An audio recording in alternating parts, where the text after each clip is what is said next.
Live for Excellence Productions presents You're Hired. Job Search Strategies That Work. Written by Ray A. Stonehouse. Narrated by Mike from Google. Section 1, Part 1. Overview and Welcome. Chapter 1, Overview and Welcome. Hi there. Welcome to You're Hired. Job Search Strategies That Work. Make no mistake.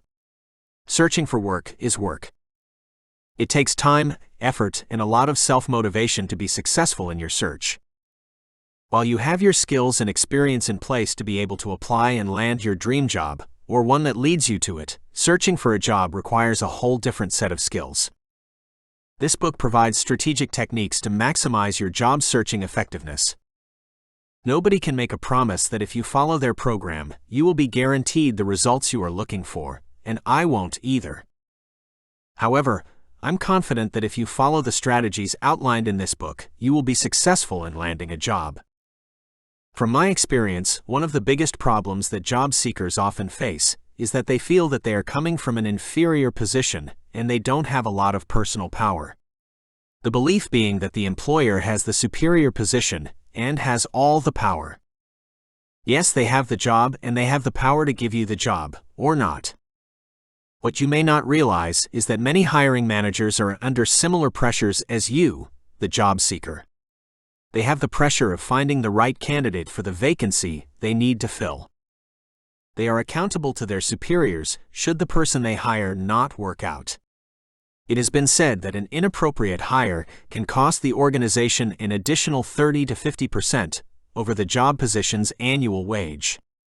This would include lost productivity incurred when the new hire is oriented, the cost of advertising for new applicants, and the time taken to interview and follow up with applicants. Hiring managers are under pressure to hire the right candidate. Your task is to become the only choice. The right choice. As I mentioned earlier, we are likely not experts at searching for jobs and landing one. It isn't something we do on a regular basis.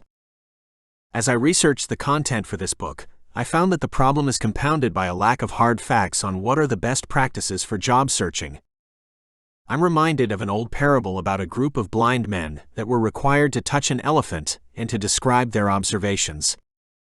Each one felt a different part, but only one part, such as a tusk or the trunk. When they compared notes, they learned that they were in complete disagreement. I found the same to be true when researching strategic job searching skills. Each web page from my search results on the internet spoke from the perspective of the writer, whether they were a resume writer, an employer hiring manager, recruiter, etc. Much the same as the blind men describing what an elephant looks like, their advice is from their perspective. That makes sense to me. We all create our own reality. My reality is completely different than anyone else's. The problem is that the job search experts state their observations as hard facts. They believe what they write is absolutely true. And then it seems that the next article you read will dispute what the first expert had said, and they will present their truths. How can something be both true and false at the same time? You must never do this. You must always do this. Same advice. Can something be both yes and no? I don't consider myself an expert at job searching. What I am very good at, though, is taking subjects that people struggle with, finding better, easier ways to do things, and breaking it down to basic strategies that work. I create systems to solve problems. Years ago, I moved my family across Canada to a city where I didn't know anyone. I had a brand new home built for me, but I didn't have a job waiting for me when I got there. At the time, the new location was very hostile towards people that had moved from the east to the west coast. I often heard, "You Easterners come out here and steal our jobs." I found that jobs were limited. I found that getting an interview for a position I had applied for was like winning a lottery. I also found that my new geographical area had what they called a sunshine tax. As it is a desirable place to live, the cost of living is higher, and employers believe that they can get away with paying their employees lower wages. The idea being that you, the worker, should be grateful to have a job, and that the employer can get away with paying you less. If you don't want the job, somebody else will. I got so tired of hearing about stealing local jobs that I started to change my story when I attended local business networking events. Instead of saying that I was unemployed, I would say I had retired early. I was 39 years old, and the illusion I had retired early seemed to resolve the "you Easterners" complaint. However, I used to add, if the right job came along, I would likely consider going back to work. It was somewhat tongue-in-cheek. It took me a good 6 months to land a job. It wasn't as good a job as I had hoped for. It was definitely a compromise until something better came along. I describe my employment experience at my new location as being like a roller coaster ride. I went from being unemployed to employed. I went from not getting enough hours to getting too many. I went from being employed to being laid off. I went from being employed to being self-employed. Self-employment ended rapidly when I came back from a vacation to find that my only client had sold their business, i.e. a vocational school, and the new owners had no idea who I was or had need of my services. Back to being unemployed. Then I got a job in another city.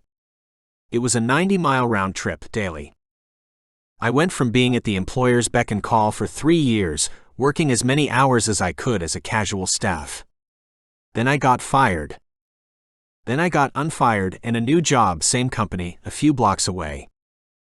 I went from full-time to no time to part-time to even more part-time. Then less time and even less time. I had to tell my manager that I couldn't afford to stay, and I couldn't afford to go. We solved the problem by me picking up hours from another worker who wanted to work less.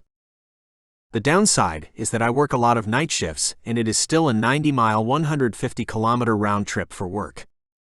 I think you can see why I call it a roller coaster ride. Over the years, I have been invited to numerous job search training programs as a guest speaker, promoting the value of public speaking skills to the job search and interviewing process. As well, I share the value of professional business networking skills to build your business or to land a job. Throughout this book, I will be providing you with what I consider to be best practices for searching for a job. Some of the content may disagree with what the so-called experts would say, but then again, the next one would likely agree with me. If you are a sports fan, you will recognize that any sport has a set of rules in varying degrees of competition. Searching for a job, your job, is a competitive situation. It could come down to 2 or more possible candidates, hopefully you being one of them, having very similar credentials and qualifications. If there was ever a time that self-promotional skills and self-confidence would come into play, it would be in the job searching and interviewing process.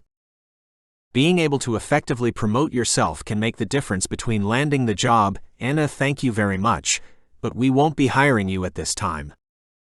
This book is organized into sections, covering specific topics with the content and strategies being delivered in individual chapters. While each section provides specific content on a topic, it isn't necessary that you progress linearly through the book. For example, if you needed information right now on a specific topic, you could work your way through that section and its chapters, then go back to other ones at your own pace.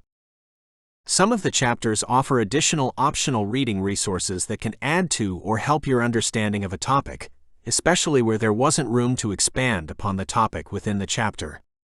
These will be featured at the end of the book, under an additional resources section. In the next chapter, we will go through a quick overview of what is covered within this book.